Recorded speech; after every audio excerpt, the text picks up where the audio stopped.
大家好，欢迎来到本期视频。今天我们要聊一个几乎所有入境新加坡的人都需要知道的重要话题。新加坡素有 Fun City 的称号，大家可能对它严格的规定有耳闻，比如地铁吃东西被罚款，随地吐痰罚款。但你可能没想到的是，入境申报这个环节出错，会让你直接面对20万新币的天价罚款。听起来是不是匪夷所思？有些人可能会猜，这种罚款是不是针对少数走私分子或特殊情况？其实恰恰相反，很多被罚的人都是一些普通旅客，他们没有任何坏心思，只是觉得这东西不用申报吧，结果却被开出了天文数字的罚单，罚了一次这辈子不想再来新加坡的那种。那么问题来了，为什么普通人会中招？哪里出了问题？这些罚款到底是偶然事件，还是新加坡独一无二的制度设计？今天就让我用几个实际顾客踩过的坑，来帮大家拆解这套看似复杂却很有逻辑的规则，让你知道规则的重要性，也让你学会如何轻松避坑，再也不用担心入境时被罚款。先说个真实案例，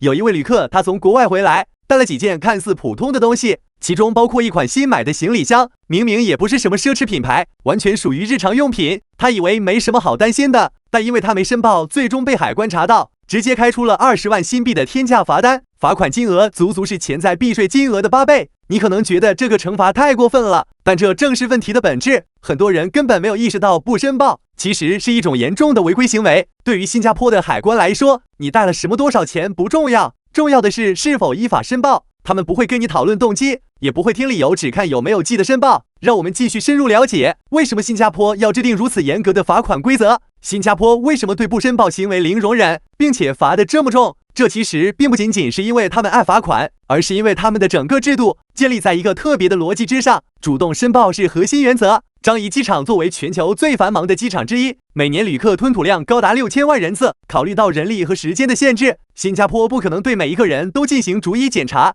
所以他们用了一个非常高效的办法，授权旅客自己申报。只要每个人都主动如实申报，整套系统就能畅通无阻高效运转。从某种程度上来说，这就是一种社会的信任体系。但是你可以想象，如果不申报等于只补税，会发生什么？人们一定会产生侥幸心理，反正不申报最多补点税吗？结果呢，没有人主动遵守规则，整个海关系统就会沦为无意义的摆设。为了杜绝这种情况，新加坡选择最直接的方式，让违规成本高的大家不敢冒险。也就是说，他们罚的是破坏规则的人，而不是真正在乎你的财产或商品价值。这么做的目的只有一个，让守规则成为最便宜、最方便的选择。明白了这个逻辑，再来看看普通人在入境时最容易踩雷的地方。接下来咱们进入入境雷区的盘雷环节，这几种情况都是大家入境新加坡时最容易忽略的地方，根源其实都来自我们对规则理解的盲区。第一，带回来的东西是不是新买的？很多人以为申报只针对昂贵的奢侈品，实际并非如此。任何本次旅程中购买的物品，只要不在免税范围内，都需要主动申报，无论它是否是生活用品。举个例子，有人国外买了一个行李箱，完全不认为算贵重物品，结果因为价值超过免税额度却没申报，被罚得毫无还手之力。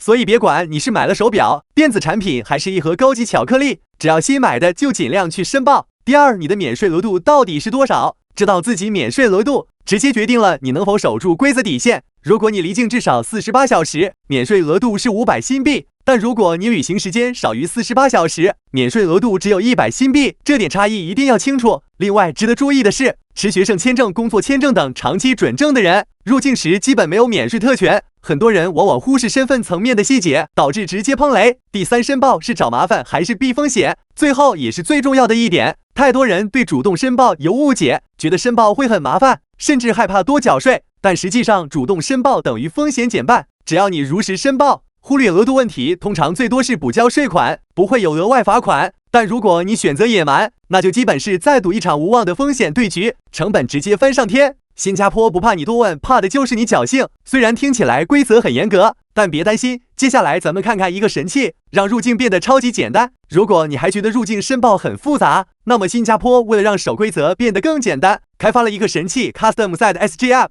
只要你提前用它来申报，很多问题都能轻松搞定。使用 Custom Site SG， 你可以直接选择商品种类，输入价值，系统会帮你自动计算所需缴纳的税款。最棒的是，它还支持多种在线支付方式，比如 Apple Pay、PayNow、银联，全程线上操作，完全不用排队。很多人以为申报很繁琐，实际上只需几分钟，你就能彻底规避掉所有风险，无需担惊受怕。说白了，新加坡的规则虽然严格，但他们也处处体现了对守规矩者的善意。方便快捷高效，只要你按规矩来，系统一定护你周全。好了，说到这里，再给大家做个简单的总结。入境新加坡，记住3句话，轻松避免踩雷。第一，不确定时主动选择红色申报通道，宁可多问也别图侥幸。第二，提前用 Custom Site SG 完成线上申报，省时省心还安全。第三，永远别抱应该没事的心态，在新加坡这种感觉最危险。最后想问问大家，针对今天的内容，你有没有在入境时踩过类似的雷？或者你觉得新加坡这类规则是不是太严苛了？欢迎在评论区和我聊聊你的看法，别忘了帮我们点个赞，订阅频道并分享给身边即将入境或者经常飞新加坡的朋友。感谢你的观看，我们下期再见。